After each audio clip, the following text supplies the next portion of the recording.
The Obama administration just injected some new steroids into U.S. intelligence agencies, granting departments new access to raw surveillance data gathered by the NSA. Now, in the past, the NSA used to filter out private information before farming the data out to other departments. But now, a whole lot more federal eyeballs will have access to our private information. Yay, Liberty. Buck Sexton is here, host of the Buck Sexton Show on The Blaze. He's also a former CIA officer. Welcome back. This scares me. I also like being introduced with Yay Liberty, but usually with more enthusiasm, by the way. But you are a champion of liberty. Yeah, I am a champion of liberty. You've absolutely. seen the apparatus, you've felt the tentacles of the beast from the inside out. I used to read these NSA reports they're talking about. Yeah. This is concerning the moment that it crosses over into the law enforcement side of things, I think, for most Americans. Yeah. There are the libertarians among us who recognize this whole NSA surveillance dragnet as really just the 21st century general warrant. If we're going to go all the way back to the founding, this idea that you can get all this information and then use algorithms and it's still okay, that's even a little separate, or I shouldn't say separate, but this is a more specific part of that discussion with the sharing of raw collection from technical sources, technical collection, with what could be law enforcement agencies that then may engage in parallel construction, meaning that once you know who the guy is who's bringing the huge bales of marijuana into the country, even if you don't use that information to prosecute him, it's a lot easier to figure out, okay, this is the person that we need to find. Well, if he's been communicating with people in this country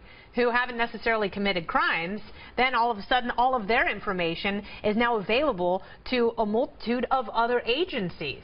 And it's not necessarily new surveillance. That's how they're shielding themselves. They're not doing any new spying. They're just taking a lot more information and sharing it with a lot more people, which can be very, very problematic. Right, and again, when that information sharing makes its way into the hands of people that can criminally prosecute you, I mean, this is the huge distinction. It also brings up the Snowden discussion, where I know a lot of people say, Snowden's a hero, and then I always had to point out, well, a lot of the stuff he shared about what happens overseas has nothing to do with constitutional issues, has nothing to do with transparency. That was just an enormous act of treason. You can put that aside for now, but when you look at what the U.S. is doing and this new sharing of information, the fact that FBI eyes will be on this stuff, the notion of a Chinese wall between the guys in the FBI who are just collecting intelligence and those who are trying to create cases for criminal prosecution, that should concern a lot of Americans, because even if we are getting criminals by sharing more information, you shouldn't be using intelligence sources. You shouldn't be able to. It shouldn't be constitutional.